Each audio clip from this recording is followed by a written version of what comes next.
Some of MLB's most loved players have tragically died during their careers. Today we're looking at the players in the past 10 years that have died young. If you love baseball, feel free to subscribe because this is the place to be. Starting off the list is Greg Halman. Halman was a left fielder from the Netherlands. He won the Mariners Minor League Player of the Year after homering 29 times and stealing 31 bases. Halman played just 2 seasons in the big leagues, 2010 and 2011. How he died is probably the saddest on this list. Greg Halman was murdered by his younger brother. There had been tension between the two for weeks before Jason Halman stabbed Greg to death on November 21st, 2011. Next on the list we have Oscar Taveras. Oscar Taveras was a prospect who was high up in the Cardinals organization. On May 31st, 2014, he made his Major League debut and hit his first homer. He even hit a game-tying homer in the 2014 NLCS, where the Cardinals lost to the Giants, who would go on to win it all in 5 games. On October 26, 2014, just 10 days after being eliminated from the playoffs, the news was announced that Taveras had been killed. He and his girlfriend were involved in a car crash in the Dominican Republic. It was later announced that Oscar Taveras had been drinking, and his blood contained 6 times the legal limit of alcohol. Continuing on, we have Andy Marte of the Arizona Diamondbacks. Marte was an infielder who spent 7 years in the majors. After his 2014 season with the Diamondbacks, he went overseas to play baseball in the Korean Baseball Organization. When returning to his home in the Dominican Republic in January of 2017, Andy Marte passed away after a car accident.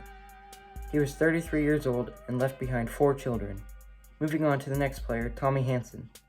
Hanson was drafted in 2005 by the Atlanta Braves. He appeared as a big leaguer for the first time in 2009.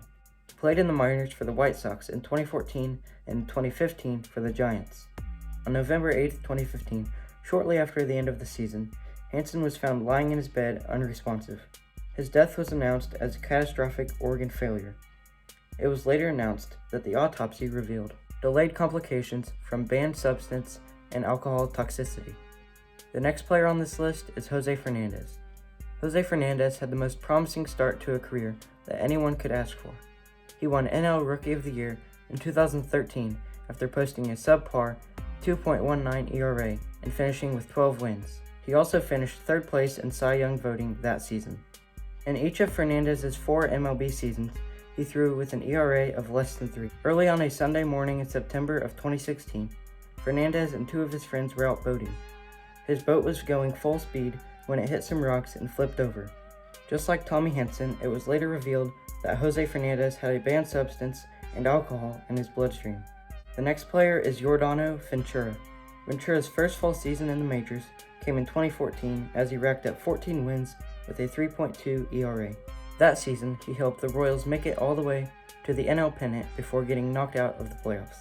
The next season, 2015, Ventura and his 100-mile-per-hour fastball were part of a World Series winning Kansas City Royals.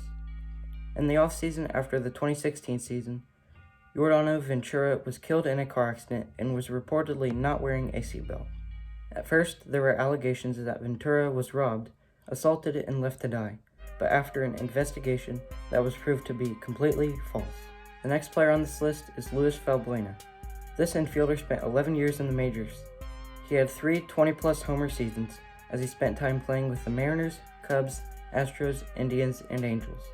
In December of 2018, Valbuena was on his way home from a game in Venezuela when he was involved in a traffic collision. Some thieves threw an obstacle into the middle of the road, causing the car to swerve and crash, so the bandits could go rob them.